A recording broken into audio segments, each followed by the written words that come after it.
So I honestly believe that the history will be kinder to me than contemporary media. यह मशहूर कथन उस व्यक्ति का है जो आज हमारे बीच नहीं रहे। मुझे ये बताने की ज़रूरत नहीं कि आज की इस चर्चा में हम किस व्यक्ति के बारे में बात करने वाले हैं। डॉक्टर मनमोहन सिंह भारत के पूर्व प्रधानमंत्री आज हमारे बीच नहीं हैं और विश्वास न्यूज की इस एक्सप्लेनर सीरीज में हम उनसे और उनसे जुड़े सोशल मीडिया पर फैलाए गए तमाम मिस इन्फॉर्मेशंस के दावों के बारे में बात करेंगे।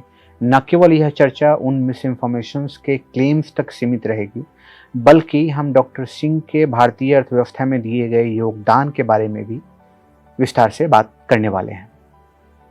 उन्होंने यह बयान उस वक्त दिया जब वो चौतरफा मीडिया के निशाने पर थे और यह वक्त था यूपीए 2 यानी संयुक्त प्रगतिशील गठबंधन की सरकार के दूसरे कार्यकाल का, जब घोटालों के आरोप की वजह से पूरी सरकार मीडिया के निशाने पे थी। और उस वक्त मनमोहन सिंह ने यह कहा कि आने वाला समय यानी इतिहास उनके प्रति ज़्यादा दयालु होगा। आज की इस परिचर्चा में मेरे साथ मौजूद हैं पल्लवी मिश्रा और हम उन तमाम सिंह को लेकर जारी सोशल मीडिया पर उन तमाम क्लेम्स के बारे में समझने की कोशिश करेंगे जो उन्हें लेकर सोशल मीडिया यूजर्स के बीच फैलाया गया। मेरा सबसे पहला सवाल पल्लवी आपसे ये होगा कि आज के समय में जब अमूमन कोई लीडर संवाद करने की कोशिश करता है तो उसका दो तरीका होता है। एक तो वो रैलियों और उसके जरिए करता है, और दूसरा मुझे लगता है कि शायद ही भारत का ऐसा कोई बड़ा पॉपुलर लीडर हो जो सोशल मीडिया के जरिए अपनी बातों को लोगों के बीच न रखता हो या उसकी मौजूदगी सोशल मीडिया के किसी प्लेटफॉर्म पे ना हो।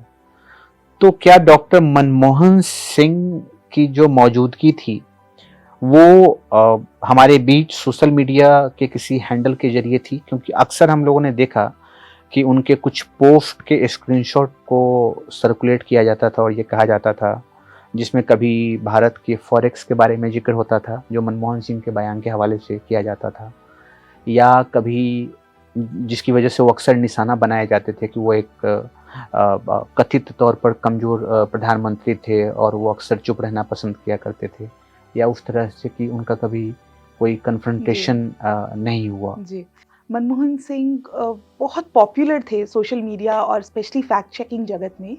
पर हैरानी की बात ये है कि उनका खुद का कोई ऑफिशियल एक्स हैंडल या कोई और सोशल मीडिया हैंडल था ही नहीं। अक्सर उनके नाम से कुछ बयान वायरल होते रहते थे, कभी किसी विपक्षी नेता की तारीफ करते हुए, कभी अपनी खुद की पार्टी की बुराई करते हुए, कभी चुनावी सरगर्मी के बीच किसी एक विशेष नेता को की कैंपेनिंग करते हुए उन्हें बताया जाता था कि उन्होंने अपने सोशल मीडिया पर ऐसा बयान दिया है। पर असलियत ये थी कि उनका कोई सोशल मीडिया हैंडल था ही नहीं। उन्होंने कभी कोई ऑफिशियल एक्स हैंडल बनाया ही नहीं। जैसे जो स्क्रीनशॉट्स दिए जाते थे वो अक्सर पैरोडी अकाउंट्स के होते थे या कई बार एग्जिस्ट ही नहीं करते थे।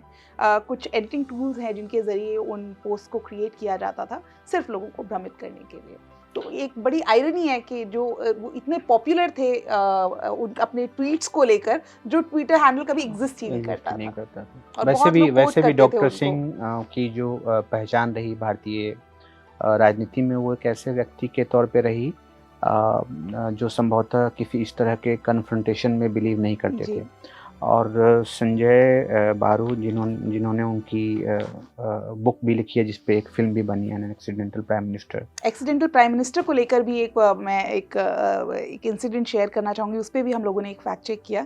एक बड़ा ही वायरल वीडियो हुआ जिसमें एक पत्रकार को उनसे कुछ पूछते हुए नज़र आ रहे थे और जिसमें डॉक्टर मनमोहन सिंह कुछ असहज हो जाते हैं। तो दावा किया गया कि सोनिया गांधी को लेकर एक सवाल पूछा गया जिस पर उन्होंने असहजता दिखाई, पर असलियत ये थी कि सवाल एक्सीडेंटल प्राइम मिनिस्टर को लेकर पूछा गया था और उस फिल्म को लेकर पूछा गया था, जिसे एक अलग कंटेक्स्ट में किसी और व्यक्ति के साथ जोड़ते हुए तो आज के अखबारों ने, इंडियन एक्सप्रेस ने बाकायदा बारू को कोट करते हुए लिखा है, चूंकि बात सहज और असहजता और सोनिया गांधी के साथ उनके संबंधों की थी, तो उन्होंने इस बात को एडमिट किया था कि you must understand one thing, I have come to terms with this, there can not be two centre of power. ये मनमोहन सिंह कह रहे हैं, बारू कोट कर रहे हैं मनमोहन सिंह को, दैट क्रिएट्स कन्फ्यूजन एंड मुझे इस बात को स्वीकार करना पड़ेगा कि party president is the centre of power and the government is answerable to the party.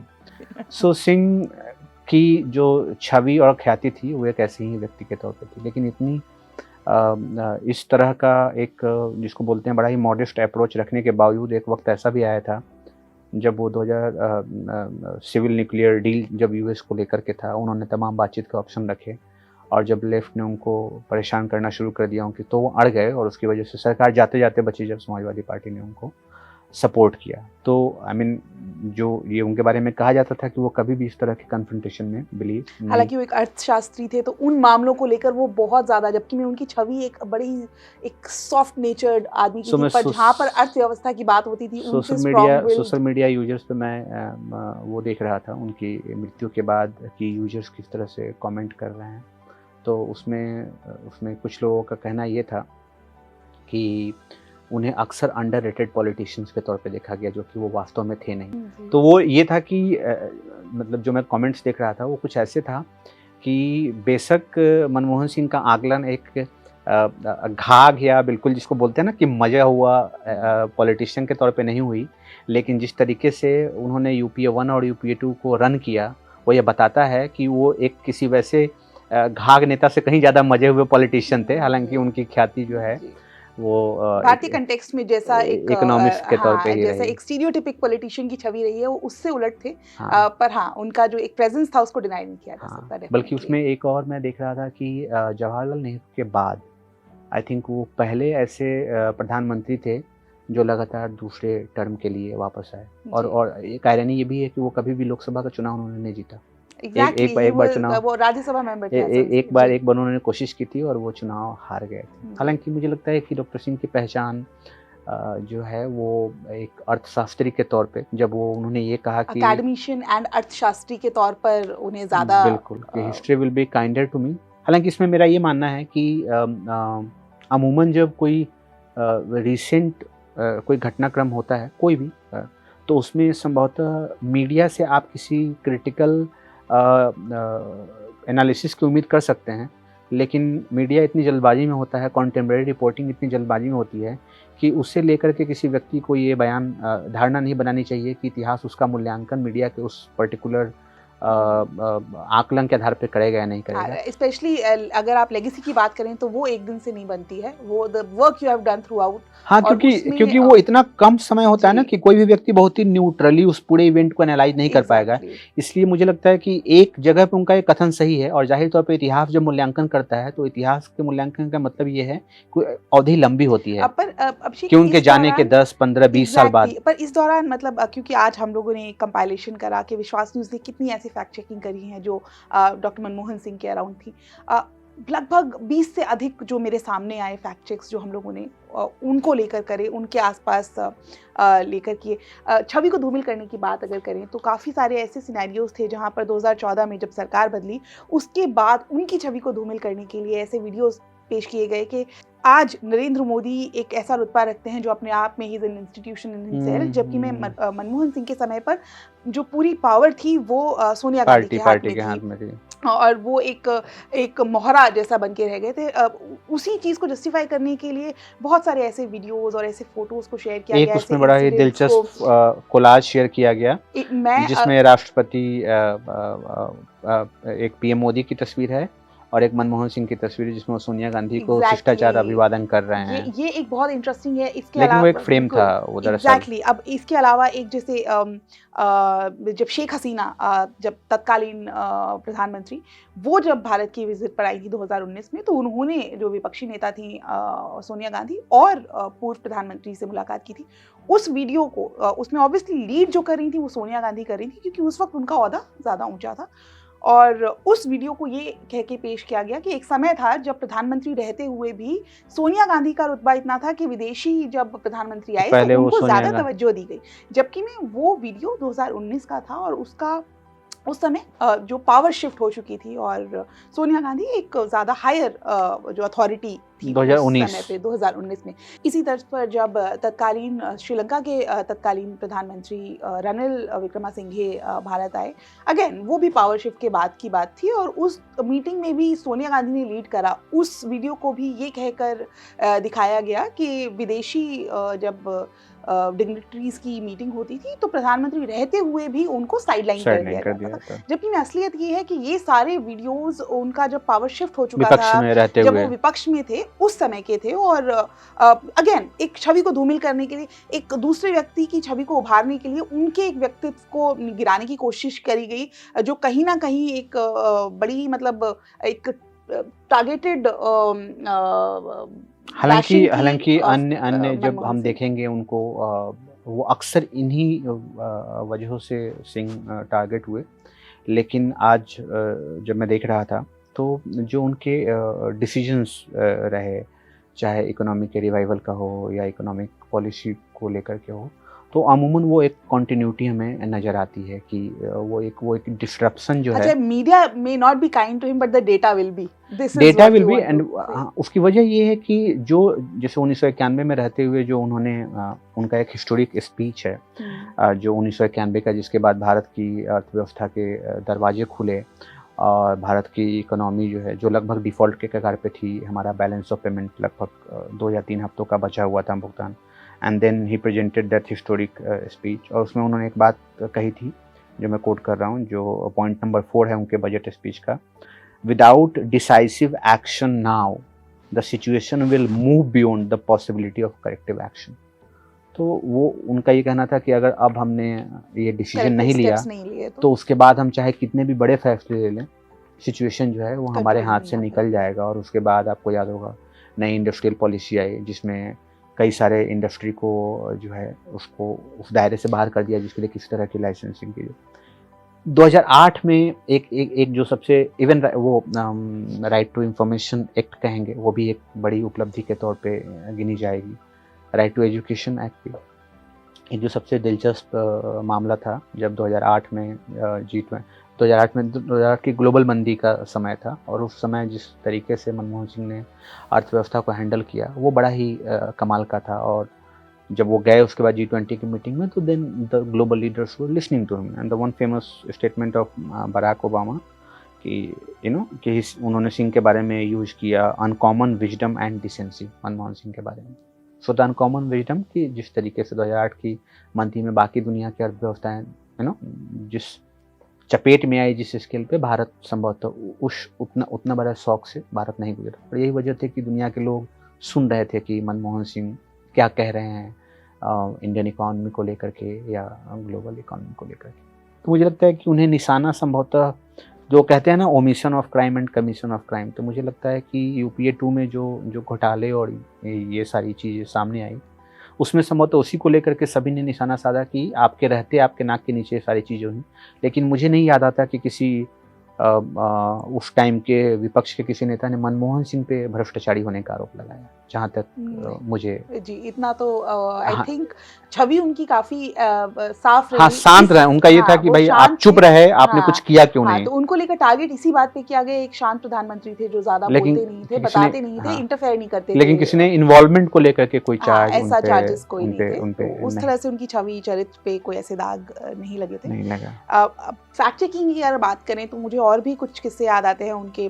एक बड़ा ही इंटरेस्टिंग सा वीडियो है। एक RBI से संबंधित बताया कि मनमोहन सिंह ने ट्वीट करके बताया कि भारत अब बस कंगाल होने ही वाला है क्योंकि जो विदेशी भंडार में बहुत कम पैसे बचे हुए हैं। ये भी मनमोहन सिंह के ट्वीट, वो भी एक ऐसा ही ट्वीट था इसी दर्ज और संभवतः इसलिए क्योंकि मनमोहन सिंह की अथॉरिटी थी और नई सरकार आई थी। एग्जैक्टली, और उनका एक डोमेन था वो। हाँ, तो उसको लेकर मनमोहन सिंह अगर ये बात बोलेंगे तो लोगों को यकीन होगा कि क्योंकि उनकी अथॉरिटी थी उस ग्राउंड पे। और अगेन वो एक फर्जी ट्वीट था जिसका कोई बेस नहीं था और उन्होंने ऐसी कोई इनफैक्ट पावर से जाने के बाद उन्होंने ऐसी कोई मेजर स्टेटमेंट्स ही रिलीज नहीं करी। तो this is one thing that obviously उनका नाम लेकर, जैसे मैंने कहा, एक बहुत ही विख्यात अर्थशास्त्री थे, तो उनका नाम ऐसा था कि अगर आप किसी चीज के साथ जोड़ देते हैं तो लोग उसको रिलेट कर पाते हैं। अमूमन हम लोगों ने ये देखा कि उनके फेक जो ट्वीट या सोशल मीडिया पोस्ट होते थे उसमें इंडियन इकोनॉमी को अटैक करने वाली बात होती थी कि सिचुएशन बहुत ठीक नहीं है, फंडामेंटल गड़बड़ हो जी। गया है और उसकी वजह से उस जो है समय ऐसा था, और अब ये ऐसा था, हाँ, जैसे एग्ज़ैक्टली। प्राइसेस, इन्फ्लेशन हुँ। या उसको लेकर के मौजूदा सरकार।